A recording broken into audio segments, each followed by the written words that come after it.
Good day, and welcome to NAC TV's Coffee Chat. My name is Lyle Watson, and we're pleased to have as our guest today Carson Baker. Carson has been a long-time member of the Neepawa area 4-H Beef Club, and has recently went on a trip as representing Manitoba 4-H to Ireland. And we're going to have a little coffee chat with him today to find out about his experiences in 4-H and his trip to Ireland. Carson, thank you for taking the time to join us in coffee chat today, and we're looking forward to finding out when and what 4-H has done for you and your trip to Ireland, and how you were able to compare agriculture in Ireland compared to agriculture here in Canada. So we have a few interesting things to talk about, but firstly, when did you join 4-H? I joined 4-H, I believe, when I was 6 years old. I've been in it for 12 years now. This is my 12th year, and my final year, I'm in grade 12. I knew I was joining 4-H as soon as I saw the cattle on my farm. I just had the dream of doing it. So. Yep. Well, your dad had done it before you. Exactly. And your grandma and grandpa, your grandma especially, was a 4-H leader, and Yep. not the beef club, but another club. Yep. And so you're the third generation. Third generation. Oh my goodness! And I'm hoping that you're looking forward to promoting 4-H and making the fourth generation feasible to be 4-H members. I hope so, yes. Yeah. So you're graduating from grade 12 this year. That's graduation's coming up. Graduation is next week. Yep. Next week. So you've had a busy month of June for sure. And it was May that you went over to. I left May 16th and got back the 24th. So okay, so it wasn't a long trip. No. But how did you get selected to go to the trip? I got selected. 4-H Canada sent out an email to a bunch of 4-H kids across Canada. I saw the email and filled out the application, sent it in to 4-H Manitoba, and they selected 3 other people, including myself, to be a part of this exchange trip to Ireland. And as soon as I got notified, I texted everybody in my family saying I got picked. They didn't believe me. I showed them the email, and we started getting everything figured out for my trip. Yeah. And the day came, and I was off. Wow, what an opportunity! It is. Yeah. So how many 4-H members from Manitoba and how many from Canada were involved in this particular trip? Manitoba had one of the bigger groups. We had 4 kids from Manitoba go, and then there were 28 kids from across Canada that went, plus the 3 chaperones. So 3 chaperones? Yeah. And why Ireland? How did they come to pick Ireland as the destination? The group in Ireland, they were called Equine People. They reached out to a group in Ontario to see if they were interested in coming to Ireland, but Ontario thought deeper about it and went to 4-H Canada and said, why don't we let kids from across Canada go instead of just one province? They sorted everything out, figured what to do, and Equine People improved it and got everything figured out there, and then they kind of just sent everything out, made it a trip for everybody across Canada. Wow. What an opportunity. Well, I'm glad that you were chosen, Carson, and if you could share with us your experience in Ireland.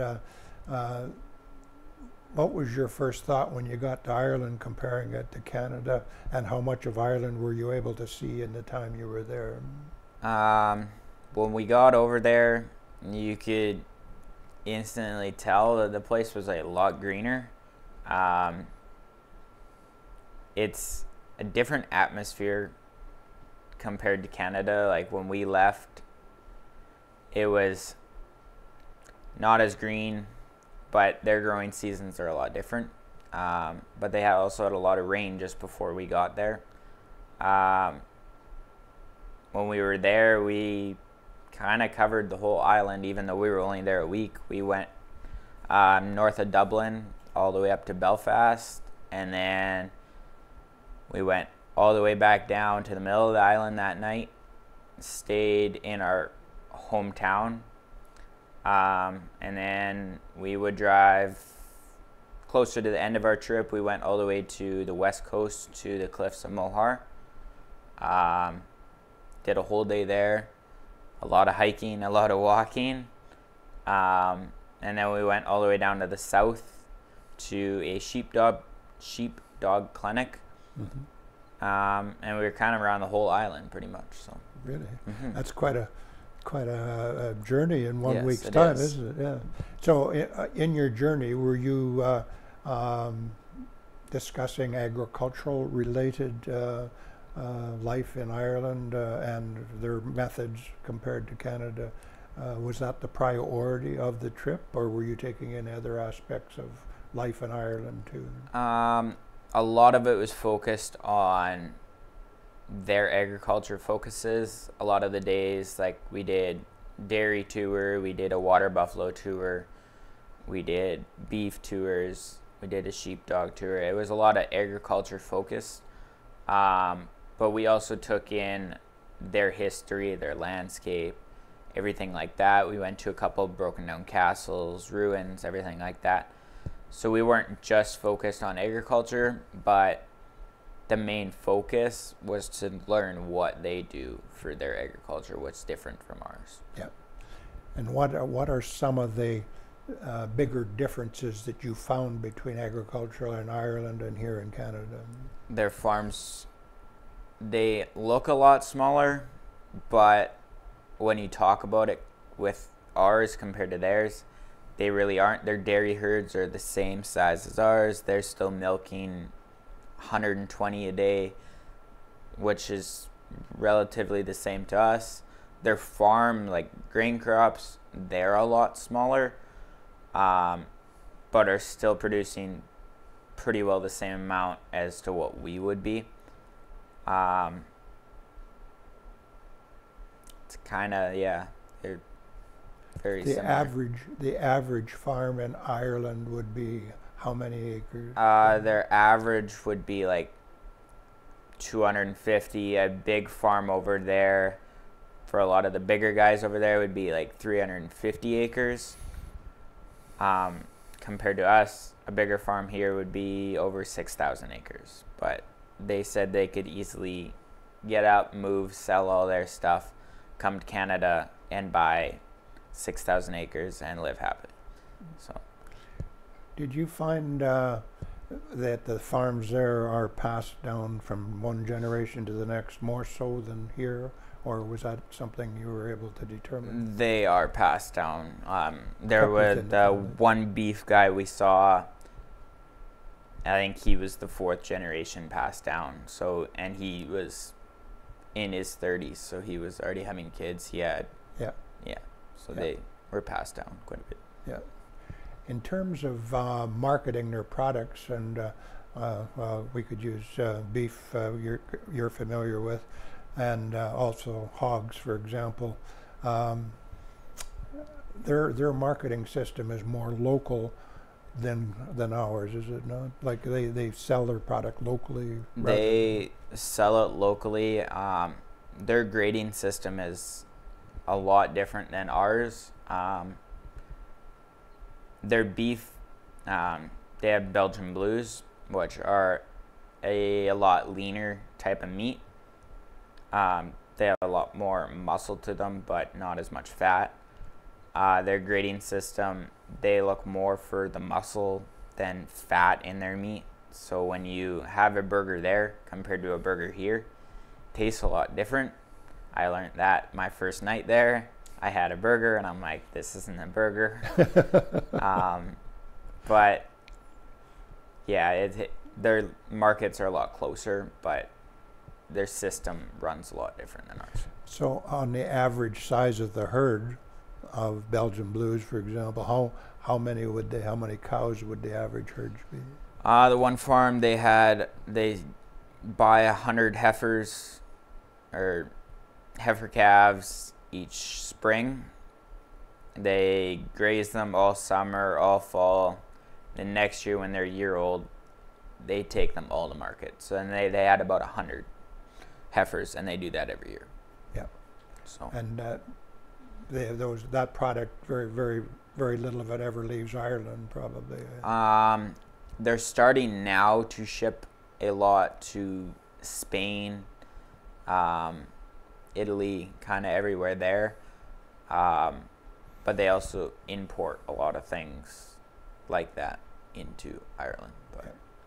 But there would be no large production plants like High Life here.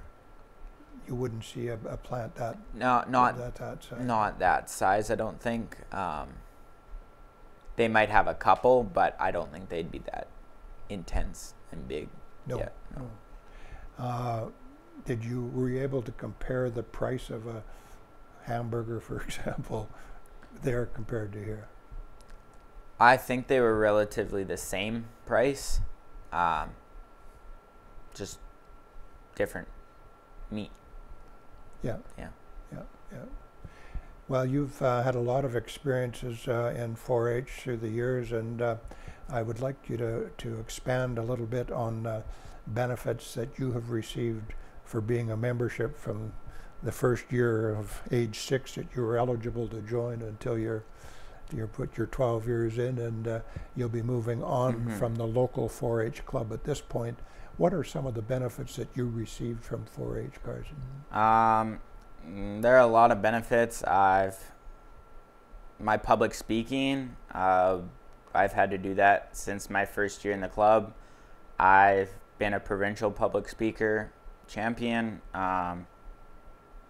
It definitely improves your public speaking. I know I've been asked a couple times at school to say a speech in assembly. It helps you because you can then go in front of a bigger crowd. You can talk to a camera. You can do all this. It helps you with your public speaking. It helps you not to be shy, not to cover yourself up. So public speaking was definitely a big benefit in my eyes. It could be anything really. Just getting yourself out there more, going to different events. The animal care and the grooming exactly is on a daily basis. It's you're a 4-H member, but you have to look after your animals. So yes. You've learned how to do a good job of that too, have you not? Yes, you learn the benefits of doing that, taking care of an animal, even if it's not, say, cattle. Say you're in like a small animal club, so like bunnies or sheep or something like that. Yep. You're still learning the way to take care of them. So in that perspective, you're benefiting from it because say you want a dog in your future, at least you know how to take care of an animal prior to that, so it's not like you're going into something blind. Yep. Could you share with us a bit of the bond that happens between you and your animal?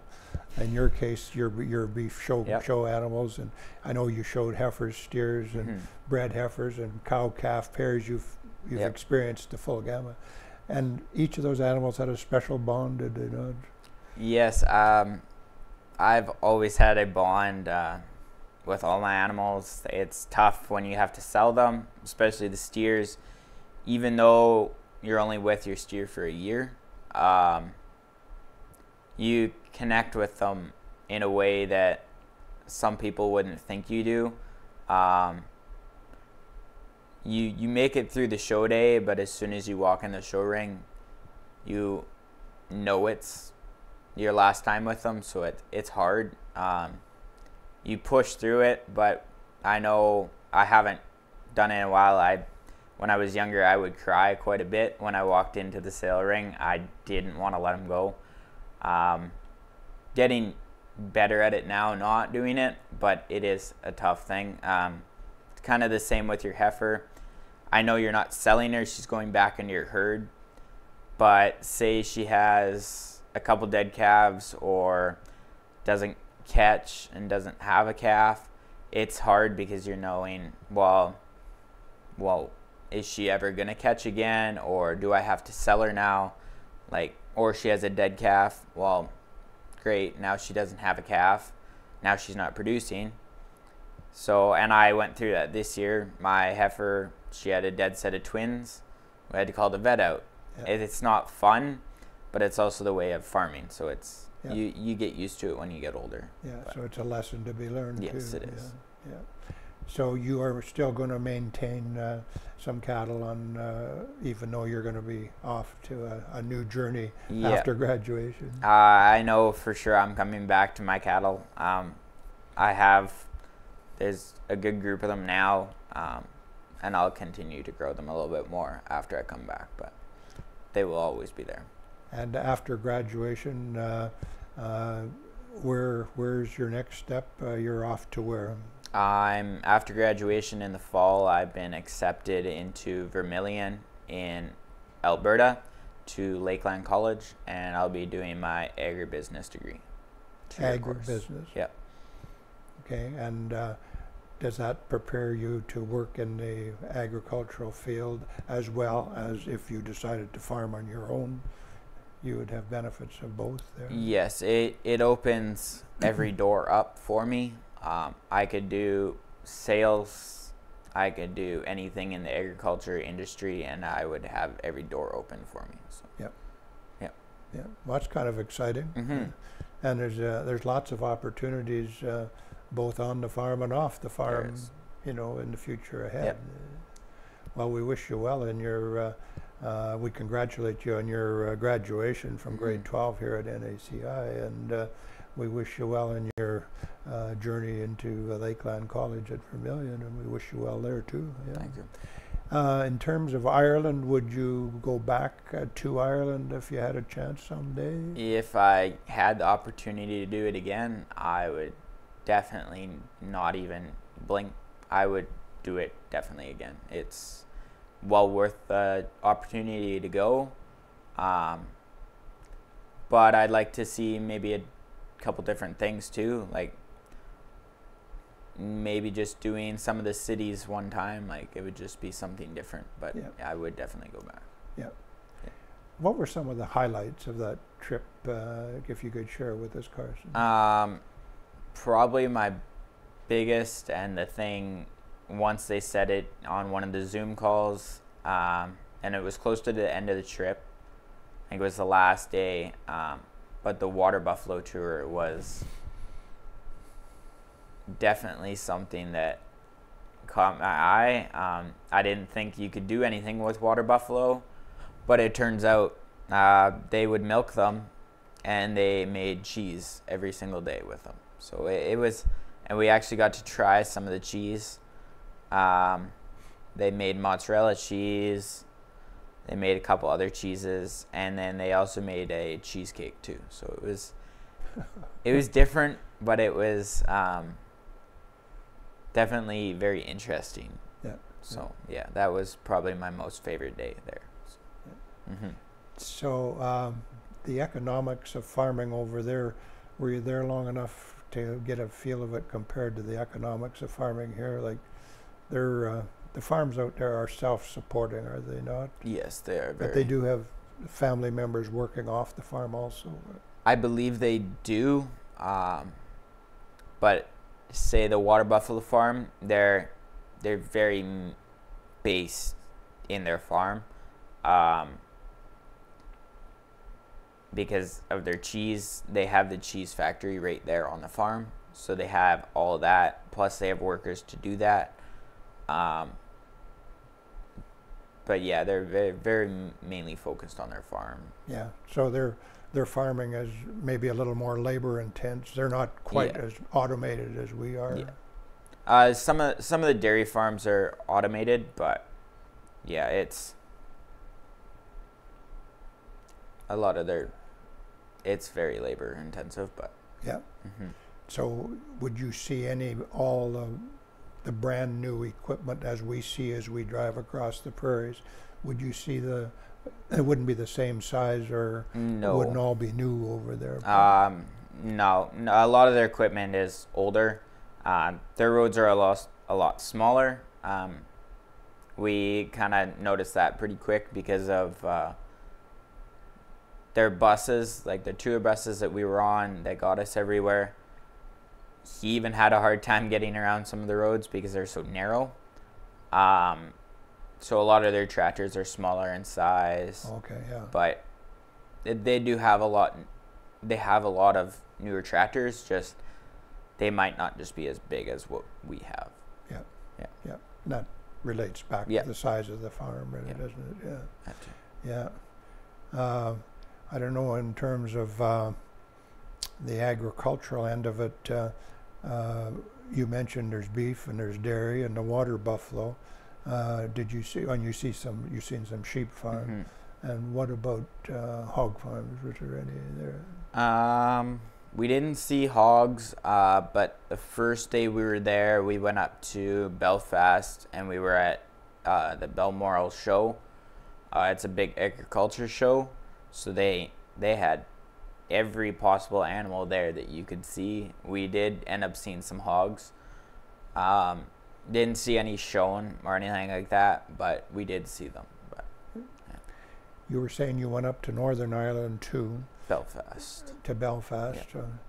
Was there that were you able to measure that political split between Northern and Central Ireland? There is she did, our one girl that was doing it, her name was Linda. She explained what happened between Northern Ireland and Southern Ireland back in the day. They got into kind of a disagreement about politics and everything like that. So they kind of made a border between Northern Ireland and the South, and they wouldn't allow the people from Dublin to go up north because they didn't want to agree with the government. So Northern Ireland was trying to change the way they lived, and that's why there's two different currencies in Ireland. So when you go up to Northern Ireland, it's sterling pounds, and when you go down to Dublin and anything in the south, it's euros. So it's a little bit different, but now everything they've figured everything out. There's no more border, but everything's kind of different in Northern Ireland. Their speeds are different. It's in miles per hour instead of kilometers, and everything's kind of different. But it's different. Yeah. It's kind of interesting because it's not a very big island. No, it isn't. Square mileage wise, No. is it? So I think I read someplace Ireland would fit into about half the size of Manitoba. Is that? It is. It looks small on a map, but when you actually get there, it is a lot bigger than you think. If we were staying at the hotel the first night that we were supposed to stay at, it would have been a 2.5-hour drive up to Northern Ireland. So you could definitely drive from the top of the island to the bottom of the island in a day. Yeah. Okay. But yeah. Yeah. Well, that's kind of interesting. Mm-hmm. Is there anything else about Ireland that you experienced that you could share with our viewers, Carson? I would just say if you had the opportunity to do a trip, something like that, even if it's not in 4-H, that if you see the opportunity, do it, because it's only comes around once or twice. So yeah. It's something that you should do, definitely. In terms of educational value, it's hard to put a price on it, isn't it? That experience to go and see another country like that. Yeah, it wasn't cheap by any means, but it was something that you would definitely want to do, for sure. It's even though it isn't cheap, you learn a lot when you're there. So yeah. So you had a good experience there. You've had a good experience in 4-H here in Neepawa. Did you do any other traveling outside of Manitoba with the 4-H Beef Club? I did a exhibition trip last year wasn't considered 4-H, but it was in the beef industry. I went to Regina and did a judging competition in November. But kind of other than that, Ireland was kind of the biggest trip. I've done a lot of things inside of Manitoba for 4-H, but Yep. yeah. Yep. But this is the biggest. The biggest trip. trip, yes. Yeah. Well, I was kind of thinking that our time is getting a little short here, and I would like to express our thanks, Carson, for you joining us today and talking about 4-H. And I would like you to express an opinion to our viewers and the younger viewers, if there's out there, or parents, about 4-H and the benefits of 4-H and what it's done for you. There's a lot of benefits to joining 4-H. Like I talked about public speaking, taking care of an animal, kind of anything like that. It's something that's going to really improve you in many ways. For younger kids, you don't want to put them in too young. Like I would say 8 years old now, especially in a beef club. Maybe the Bells and Bows club, you could go in at 7. It's a different club than the beef club. The beef club, you gotta be more aware of your instincts, and you really gotta know what you're doing to fully know what you're going into. But I went into it when I was 7 or 6. And at that time I was fine, but I'd been around cattle my whole life, so I kind of knew what I was going into. But it's something that I definitely encourage parents to put their kids through. It'll show your kids something different, but also it improves them in many ways. In many ways. Yes. Yeah. I also know that for your summer part-time job, you're employed at Uncle Tom's Burgers. Yes. Have you taken up actually cooking, or are you serving, or both? Or? I've kind of done both. I'm starting to cook this year. Reg has put me into a spot at the deep fryers when Hayden isn't there. But I mainly do the front and take orders. So. Mm-hmm. And you prefer Uncle Tom's Burgers to those that you ate in Ireland? You had mentioned it. Yes, definitely. Burgers in Ireland are a lot different than an Uncle Tom's burger. That's a lot better though over here. They are. Yes. Well, I'm going to take this opportunity again to congratulate you on your 4-H membership over the full 12-year period. And congratulations on your graduation from grade 12 at NACI. And we wish you the very best in the future at Vermilion. And we hope to see you back at Greenbush Angus Farms in the future. Yep. Thank you. Thank you for coming. Thank you. Well, that concludes our program today. And thanks to Carson for joining us. And we hope that you've found his program interesting about Ireland and about 4-H and the benefits of both. And until next time, my name is Lyle Watson. Stay happy and stay healthy.